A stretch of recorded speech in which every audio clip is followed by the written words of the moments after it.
नमस्कार, आप देख रहे हैं DW समाचार। पीके ने बक्सर में सीएम नीतीश पर किया सबसे बड़ा हमला। बोले ये क्रांतिकारियों की भूमि है, यहीं पर नीतीश कुमार के काफिले पर पत्थर चला था और अब यहीं से उनका पूरा हिसाब किया जाएगा। फल चला था। पहली बार नीतीश कुमार के मुख्यमंत्री के काल में जनता ने आक्रोश में उनके काफिले पे पत्थर चलाया था। तो बक्सर जो है ये क्रांतिकारियों की भोजपुर जमीन है और यहाँ से ही आगाज होगा, इन लोगों का पूरा पूरा हिसाब होगा। इनको लगता है कि बिहार का सारा आदमी बेवकूफ है। आज स्टालिन आए हैं बिहार में, इसी तमिलनाडु में।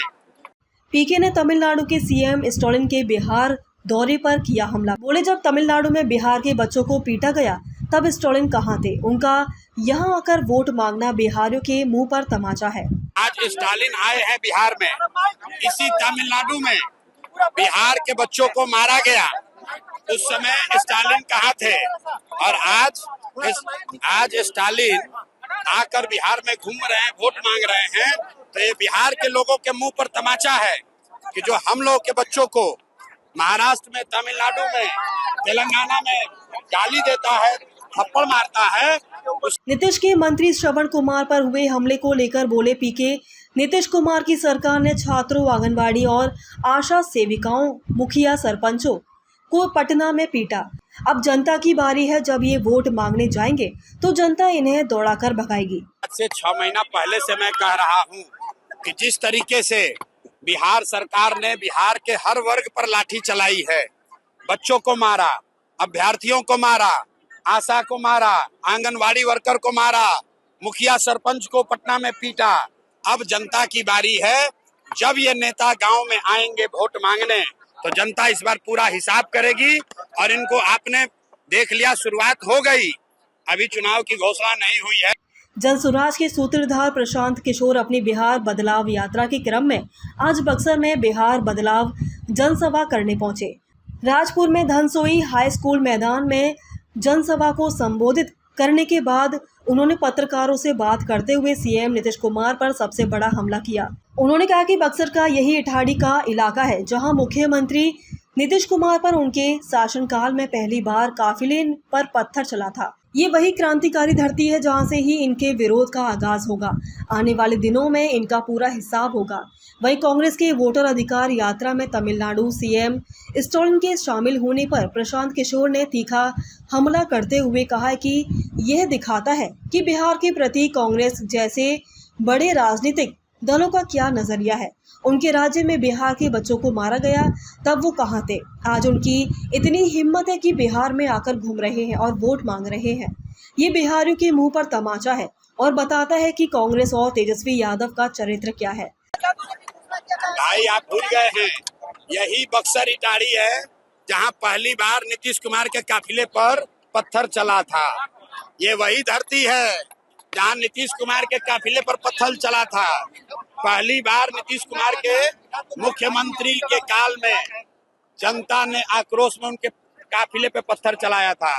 तो बक्सर जो है ये क्रांतिकारियों की भोजपुर जमीन है और यहाँ से ही आगाज होगा, इन लोगों का पूरा पूरा हिसाब होगा। इनको लगता है कि बिहार का सारा आदमी बेवकूफ है। आज स्टालिन आए हैं बिहार में, इसी तमिलनाडु में बिहार के बच्चों को मारा गया। उस समय स्टालिन कहाँ थे? और आज स्टालिन आकर बिहार में घूम रहे हैं, वोट मांग रहे हैं। तो ये बिहार के लोगों के मुंह पर तमाचा है कि जो हम लोग के बच्चों को महाराष्ट्र में, तमिलनाडु में, तेलंगाना में गाली देता है, थप्पड़ मारता है, उसका हिम्मत है कि वो आकर बिहार में वोट मांग रहा है। और कहीं न कहीं ये कांग्रेस का और तेजस्वी यादव का चरित्र भी दिखाता है। 25 के चुनाव में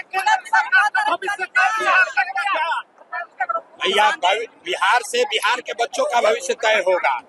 आपको बता देते हैं कि 30-35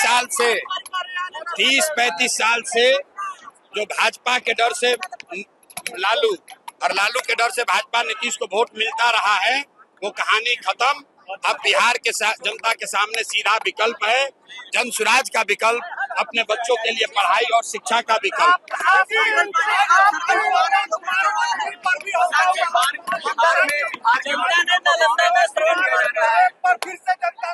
आपको मैंने आज से 6 महीना पहले से मैं कह रहा हूँ कि जिस तरीके से बिहार सरकार ने बिहार के हर वर्ग पर लाठी चलाई है, बच्चों को मारा, अभ्यर्थियों को मारा, आशा को मारा, आंगनवाड़ी वर्कर को मारा, मुखिया सरपंच को पटना में पीटा। अब जनता की बारी है। जब ये नेता गांव में आएंगे वोट मांगने, तो जनता इस बार पूरा हिसाब करेगी। और इनको आपने देख लिया, शुरुआत हो गई। अभी चुनाव की घोषणा नहीं हुई है, चुनाव का घोषणा होने दीजिए। सरकार के में बैठे भ्रष्ट नेताओं के लिए ये अभी से सूचना है। गांव में जाओगे तो जनता दौड़ा कर मारेगी। 5 बरस तुमने लूटा है। बिहार के बच्चे जब पटना गए, तुमने उन पर लाठी चलवाया। पुलिस ने जूता पहन के बच्चों के पेट पर लात रखा है। पूरी बिहार की जनता ने देखा है। जब ये वोट मांगने आएंगे तो गांव पंचायत से इनको दौड़ा कर भगाया जाएगा। नालंदा में मंत्री श्रवण कुमार पर हुए हमले को लेकर उन्होंने कहा है कि बिहार सरकार ने हर वर्ग पर लाठी चलाई है। मुखिया सरपंच को पीटा, छात्रों को और अभ्यर्थियों को मारा, आंगनवाड़ी सेविकाओं को पीटा। अब जनता की बारी है। जब ये जनता गांव में वोट मांगने आएंगे तब जनता इस बार पूरा हिसाब करेगी। इसकी शुरुआत हो गई है। चुनाव का घोषणा होने दीजिए। ये सरकार में बैठे भ्रष्ट नेताओं के लिए अभी से सूचना है कि आपने 5 साल लोगों को लूटा है। बिहार के बच्चों जब अपने अधिकार की मांग करने पटना गए, आपने उन पर लाठी चलवाई। पुलिस वालों ने जूता पहनकर पेट पर लात रखा है। अब जब आप जाएंगे तो लोग दौड़ाकर मारेंगे। प्रशांत किशोर ने बक्सर की जनता से बड़ा वादा करते हुए कहा कि इस बार अपने बच्चे के शिक्षा रोजगार के लिए वोट दे। छठ के बाद युवाओं को बिहार में ही 12,000 रुपए का रोजगार देंगे। इससे पहले प्रशांत किशोर ने बक्सर की जनता से बड़ा वादा करते हुए कहा कि इस साल बिहार की बदहाली की आखिरी दिवाली और छठ होगी। आने वाले चुनाव में अगर जन स्वराज की व्यवस्था बनी तो फिर छठ के बाद राजपुर के या बक्सर के युवाओं को 10-12 हज़ार रुपए की मजदूरी करने के लिए अपना घर परिवार छोड़कर नहीं जाना पड़ेगा। बक्सर और भोजपुरी की नहीं, बिहार भर के ऐसे 50 लाख युवाओं को वापस बुलाकर उन्हें यहीं 10-12 हज़ार रुपए का रोजगार दे दिया जाएगा। उन्होंने कहा कि जन स्वराज की सरकार बनने पर दिसंबर 2025 से 60 साल से अधिक उम्र के हर पुरुष और महिला को 2,000 रुपए मासिक पेंशन दी जाएगी। साथ ही जब तक सरकारी विद्यालयों में सुधार नहीं हो जाएगा तब तक आप अपने 15 साल से कम उम्र के बच्चों को निजी स्कूलों में पढ़ाएं और उनकी फीस सरकार भरेगी ताकि गरीब का बच्चा भी अंग्रेजी मीडियम स्कूल में पढ़ सके। इस खबर पर आपकी क्या राय है, कमेंट बॉक्स में ज़रूर बताएं और हमारे चैनल को सब्सक्राइब ज़रूर करें।